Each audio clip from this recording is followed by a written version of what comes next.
C Batch, you got me over there, baby? I got you. Hey, there he is. There he is. Well, ladies and Connection gentlemen. sounds crystal clear. Hey, bro, because Mr. Charlie Batch is a absolute professional, ladies and gentlemen, an absolute professional. So let's get this intro started, because anytime you take time out your day, because I know how busy you can get, anytime you take time out your day to hop on with us, man, you know it means a lot. So I'm going to make sure I get this all the way right, all right? So, ladies and gentlemen, so here we go, ladies and gentlemen.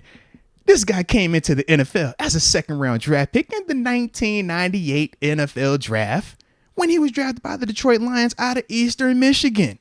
And after coming into the league, he enjoyed a 15-year NFL career with the Lions and, more importantly, the Pittsburgh Steelers. From there was a two-time Super Bowl champ with a third appearance. And since, retiring from the game, he's went on to be an entrepreneur, media personality. You catch him doing Steelers preseason color analyst. Shout out to you for that.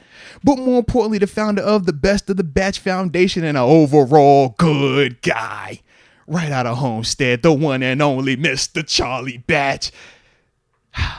C Batch, you are the man.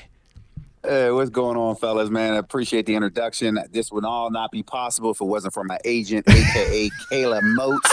So I definitely have to give KK, a big shout out. So I truly appreciate you, a.k.a. Arthur Moats' daughters, for people who do not know that. But as Kayla listens, I just want to make sure that she is the person, the reason why this has happened. Respect.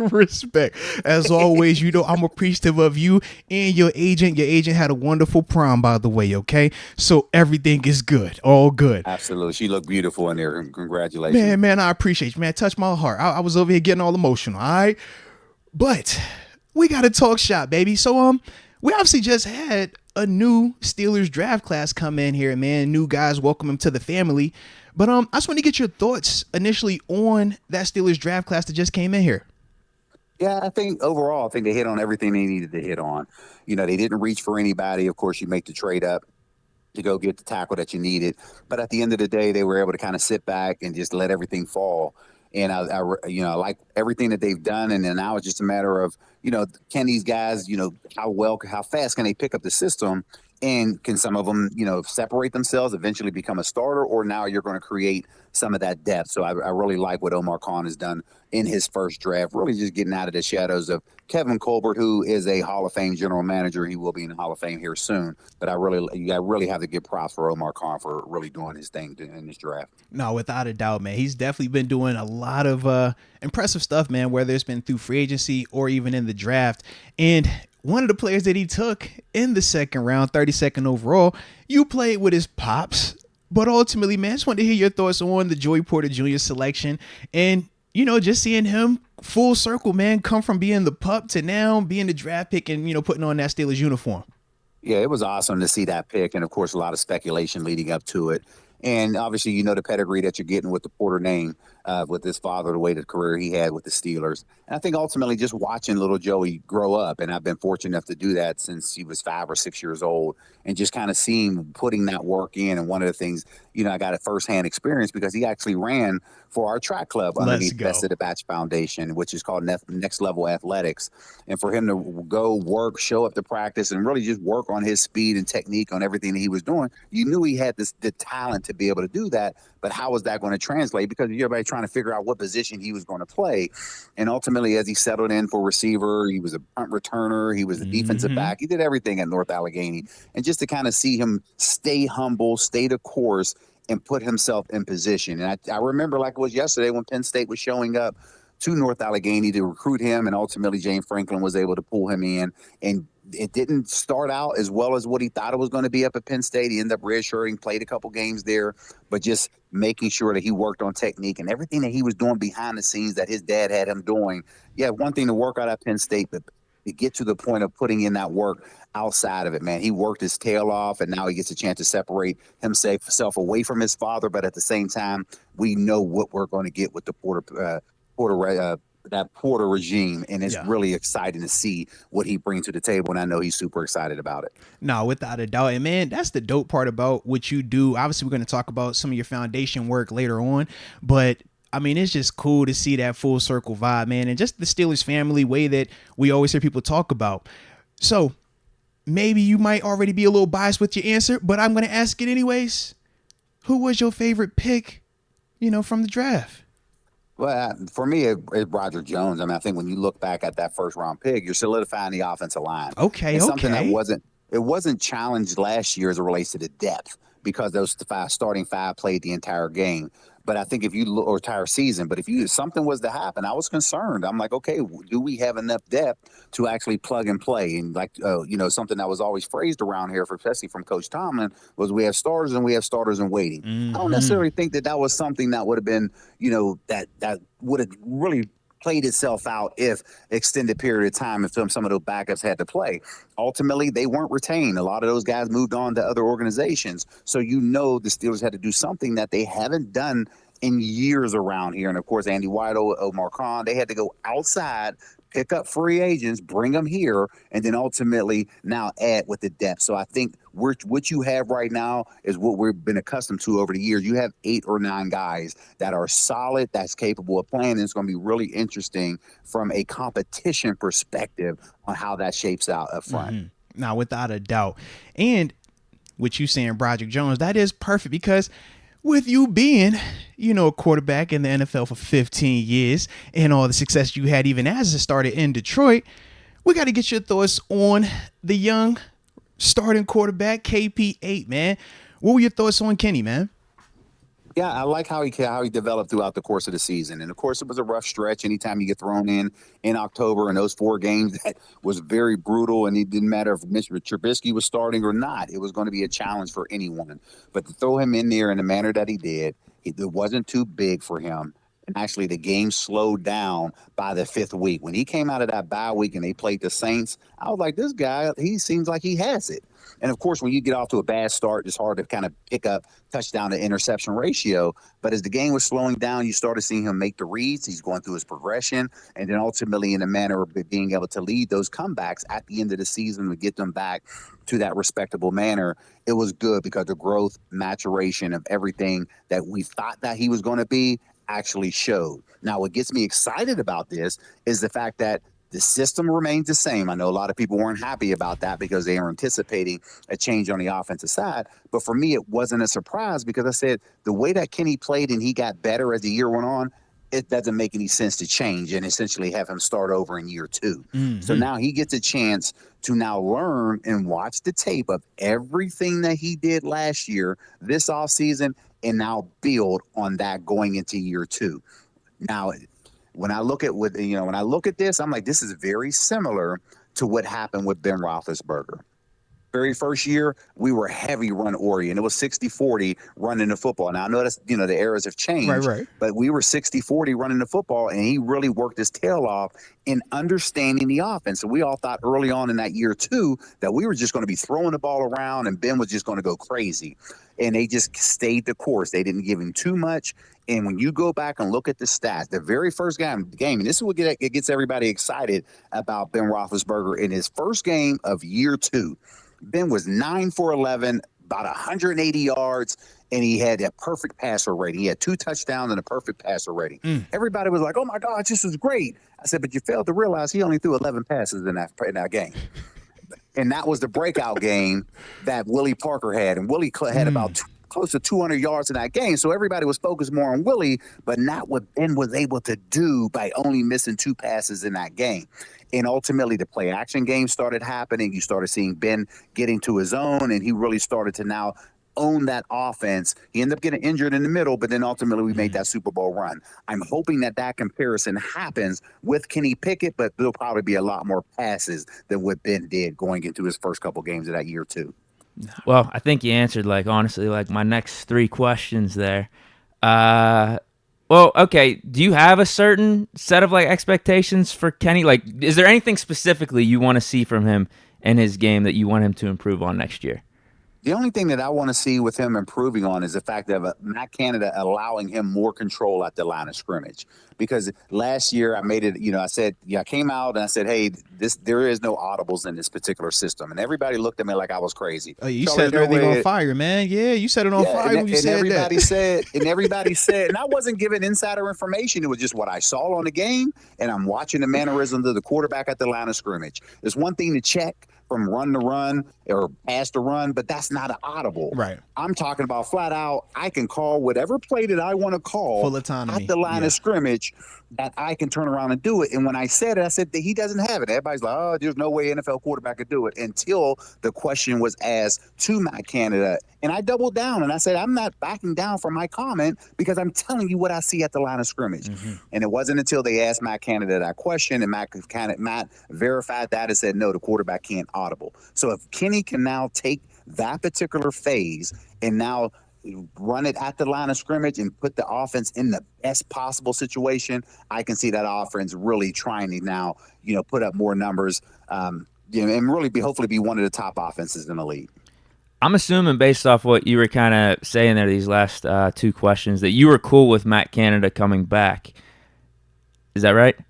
Yeah, I was cool with them coming back. I mean, I was upset just like everybody else was, but it was still the fact of, again, who did he have at quarterback? He had a veteran, but essentially a new guy to the offense. But when you didn't allow Ben to have those particular mannerisms at the line of scrimmage, there was no way that he was allowing the next quarterback. And of course, we all know Ben was 18 years, and we knew what his Hall of Fame career was going to be.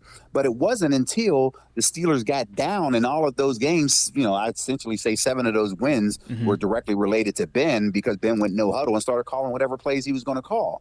But if you didn't allow Ben to get to that point of now changing the play at the line of scrimmage, there was no way Mr. Trubisky was going to do that. Better yet, a rookie in Kenny Pickett. I'm just hoping that now, as he enters into year 4, that he now has the trust in his young quarterback to say, you want to know, I've worked with you long enough that I'm going to allow you the flexibility early on in preseason to see if you can change the play. And if you can do that, you gain my trust, and we can now implement that in the regular season. That's the next phase I want to see for Kenny Pickett. You are speaking music to my ears about You got him in here smiling. the Ben's last season commentary. 'Cause I was saying that, I was like, I don't know why we brought this guy in and let him take over this offense when we have this Hall of Fame quarterback in Ben Roethlisberger. Let's run it his way for his final season instead of giving it to a college coordinator who doesn't have any NFL experience. It didn't make sense to me.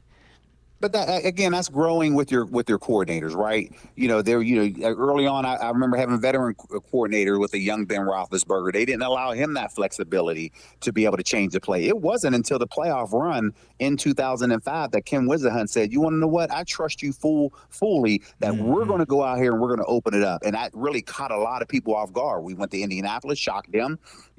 Cincinnati. We go to Indianapolis. You go to Denver, and then, of course, Seattle, and the rest is history with a Super Bowl victory. But that just completely shocked everybody, because people didn't realize that Ben had now a fuller playbook, essentially, in that playoff run than what he had in the regular season. All I'm saying is, when you get to this point and now take the straps off, allow Kenny to turn around and go out there and do what he's capable of doing, because that's why you picked him in the draft. It made you look good, especially when you're talking about what's going on down in Tennessee, and everybody thought, well, Malik, that you were going to hear, and there's a possibility he may be cut in year 2. Who knows?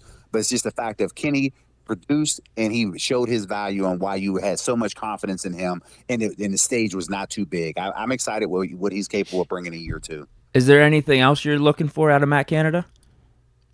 Really, get rid of those damn jet sweets. So, Hey, no. See, they've low-key been kind of working, See, though. that's them jet sweeps work. I like the jet sweep and that fullback dive. Yeah, Okay, you keep both of them in there, C-Bash. Don't you start that. Don't you go against the jet sweep. It works for him. I mean, it works for him at times, and I'm okay with that. It works at times. They've been getting called a lot less over the last 2 years. Your 3rd and 1 play, yes, I'm gonna feel some type way about that, because I mean, you don't have the confidence in your offensive line to just blow somebody, north south, and just you're going to say, I'm gonna run the football, but yet you're playing the East-West game, and you have a running linebacker on, one of your, shorter receivers. That play typically you gets tired after a while, and because you can fool some people the first couple of weeks, but midway in the season, you generally get away from those. Nah, respect. And I definitely agree with you there. But with that being the case, man, when we bring this thing back to the Steelers 2023 season, obviously the schedule just dropped, but as a whole, how good do you think this team could be? To be honest with you, I think they have the talent. Of course, when you're working on a rookie quarterback you're working on a quarterback on a rookie's salary, this is where you got to put the pieces around him. And I think right now you're starting to see a lot of those pieces right now doing that. And they really have a 2-year run to be able to do it before you ultimately have to pay your quarterback. So the pieces are in place. It's just too hard for me right now to give a prediction because I have not laid eyes on a OTA practice. Yeah. I need to be there. I need to watch them for 10 practices. And then as they take it into training camp, get a feel for what's going on. So I honestly won't have an answer as it relates to what I think is going to happen until really we get the preseason game number 1. No, respect. Now, I know you brought up the comparisons of Ben going from year 1 to year 2 to Kenny. What do you think about this team, though? Because I'm looking at it, I'm seeing some flashes of that early Ben era, like 04, 05, with us having a really good O-line now, or we should at least with all the improvements that we've made. We got a good running game, also a defense with blue chippers. Like back then, it was like Troy Polamalu, Joey Porter. Now we got Minka Fitzpatrick, T.J. Watt. We've built everything up around them too. But then there's the young quarterback. Back then it was Ben. Now it's Kenny Pickett. Do you see this comparison too? Are you seeing the similarities? Yeah, I am seeing it. And I like what they're doing defensively. Of course, your money can be spread around a lot more. That reason when you asked me, what was I excited about in the draft? I liked the first-round draft pick for offensive line only because it's been since 2012 with David DeCastro as far as your number 1 pick. And when you make a pick like that, you expect that guy to be around for 10 years. Yeah. David DeCastro essentially played that way. Of course, we had Marquise Pouncey, but then you can kind of put some other pieces around. You had your Ramon Foster, you had your Al Villanuevas, and then Marcus Gilbert, who was a second-round pick. So you knew those guys were going to play together a very long time. Who knows what's going to happen at this particular point? Because, of course, Chukwueze, he's going to have to be up on a new contract. He plays well. He may be back. But, again, that goes back to the point of having a quarterback on a rookie deal to being able to pay those guys up front. If you solidify that, that means Kenny's going to get better because he's going to have more time to throw. And then ultimately, we've all seen flashes of what Najee Harris was capable of. Can he now sustain it and become that top back in the league where everybody's expecting him to be only because he was drafted in the first round? So that right there can ultimately help everyone all around. If you get the play action game going, guess who we can be talking about this season? Pat Freiermuth. Somebody that we have not talked about over the last couple of years only because we have not had a play action game. As talented as this guy is, we have to put him in position to make plays similar to what we saw with Heath Miller. And if that can happen, man, we'll be talking about Freiermuth and now starting to get away from Heath, and we're going to now start talking about Freiermuth. So I'm excited about that particular move for him. I like it. I like it, baby. I think we got some breaking news here. Andrew Filipponi reported that Mason Rudolph is re-signing with the Steelers. Do you have a reaction to that?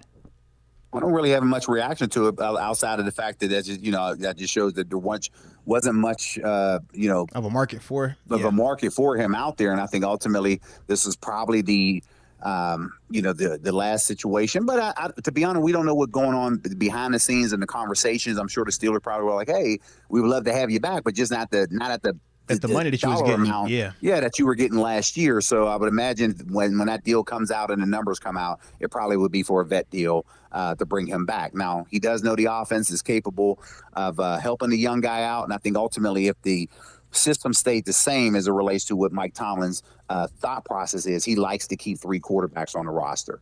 And if that's the case, then that means Mason will possibly be inactive on game day, but at least he's on the roster. But I think right now you're probably half and half. 16 only keep 2, 16 only keeps 3 quarterbacks. So Mason's fortunate enough to at least come back here. But ultimately, I've been in that position before. Talk about it. As the veteran quarterback, they're going to say, yes, we appreciate you, but we love that nice new shiny toy that we have with a young guy, and we're going to give him every opportunity to beat you out. And then all of a sudden, in that third preseason game, they're going to say, oh, here, by the way, Mason, we want you to play the first half and prove to us that you can still play. Yeah. And that's ultimately how he's going to make the roster by that third preseason game. Now, this one's a question to both of you guys. What happens to his number? Oh, That undrafted rookie took it. Tanner Morgan too. Yeah. I think that's going to be one of those ones that Pat, the equipment department going to have to figure out. Hey, well, technically, we haven't seen Tanner in a game with this. They got to jersey give just Mason yet, his right? number back, right? You got to give it back. Yeah. Oh man, It's possible, but hey, if they allocate it to happens. somebody else, Yeah. the rookie could come in here and say, "You want to know what? Everything is negotiable," and that includes number 2. So if you want to talk about that, we can talk about it. Hey, Mason, you did make 5 last year, right? Okay. I mean, hey, this number is definitely negotiable. It's definitely negotiable, man. I like that. That brings me back because I remember when I was a rookie in Detroit and I was 16 in college, and I remember getting to the Lion. And Jim Miller, former Steeler here, he was in Detroit, and he was like, "Hey, everything's negotiable." And I said, "Well, how much is it?" He was like, like 15 grand. I said, "Well, 10 is free over here, and I will take 10." That's how I ended up in 10. Ironically, I beat him out that rookie year during training camp, and then ultimately 16 opened back up. I was like, "No, I'm gonna keep 10." And then once I got to Pittsburgh, Cordell Stewart was already 10, and that just sent me back to 16, so it allowed me to get back into my number. I like that. Well, the last one I got for you today, man, because you have been an absolute rock star, like you always are, man. That's why I always tell people, I'm like, yo, I follow C-Batch. He's the wave. I follow his movement, man. Whether it is as an alumni of multiple organizations, whether it's in the media field, whether it's in the community, you are a big dog. You're somebody that I always look up to, man. So I did want to just get a chance, man, for you to share a little bit about your foundation, the Best of the Batch Foundation, and some of the awesome stuff y'all got going on right now, man. Oh, I appreciate that. Yes, Best of the Batch Foundation. We are now 23 years old. Man, let's go. We're excited about that. And we actually serve 3,800 kids annually throughout 9 counties throughout southwestern Pennsylvania. And we are an educational foundation, and we focus mainly on our after-school programs and our STEAM programs. And we say STEAM instead of STEM because we include the arts, A for arts. And, man, a lot of young kiddos, they love the arts element. And for us to be able to do what we're doing, of course, it takes a fantastic team. And we have that not only on our staff, but volunteers who believe in what we're doing. So we just truly appreciate all the sponsors, the partners who believe in the mission and the vision of the Best of the Batch Foundation. Now, the one thing that gets me excited is the fact that you've been over here in December the last couple of years, Moats, but we went from 5,300 square feet, and now we just expanded to 33,000 square feet. Let's go. And to be able to do this, and as you can see the kids' excitement when they walk in the building, they see the colors is bright, and it doesn't remind them of anything of school. And we actually have our STEAM program that we have sound studio, we have music creation, we have a dance studio, we have a gymnasium, we actually have a cafeteria, and we are bringing home economics back because they took it out of schools, and these kids don't know how to cook. And the one thing about the pandemic, it taught us that these kids if they can't press 1 on a microwave, they don't know how to cook. Ain't that the truth, man? So we brought it all down. We have a high-end residential kitchen that anything that these kids learn here, they could take it back to their homes. And we're just trying to take it back to basics and getting these kids to learn the basic survival skills. And to be able to do that and see the reactions, man, it's truly awesome. We just opened up our building. All the custom furniture is in here, and we'll be doing a ribbon cutting in August. Let's go. So we'll be opening it up for the community to be able to come out and actually see what we do throughout a calendar year, man. And now our numbers are projected to get to 6,000 kids annually. So we're excited, but yet we're nervous at the same time. And I mention to my wife all the time, and I'm like, are we ready for this? Even though we've been around for 20 years. And she's like, well, we built it, and we're making a commitment to be here for the next 20 plus years. So we're excited. We made our commitment. We're excited to show it off. So please, anybody who wants to be a part of it, look out for that ribbon cutting, but also go to batchfoundation.org, and you'll be able to see the actual picture of what the aerial view looks like of how we transform the area right over here in the Homestead Munhall area. No, without a doubt. And man, being able to, like you said, go over there, man, doing the Christmas time frame, man, it is a beautiful campus, beautiful colors. You can't miss it. I can assure you can't miss it, man. That building stands out. You can't miss it, man. But C-Batch, man, always appreciate you, man. Love what you're doing in the community. Love what you're doing and everything. So, man, always appreciate you, man. But we'll tap in again, bro. But until next time, baby, yeah. Hey, I appreciate it. Thanks for having me, fellas. And again, big shout out to my agent, KK. Let's get it. For making this happen. I can't wait for her to hear my shout out on this show. And I know she's going to be smiling from ear to ear. Hey, you better believe it, man. Absolutely. Appreciate you as always, bro. Hey, not a problem. Thanks for having me, fellas. Appreciate it. Peace.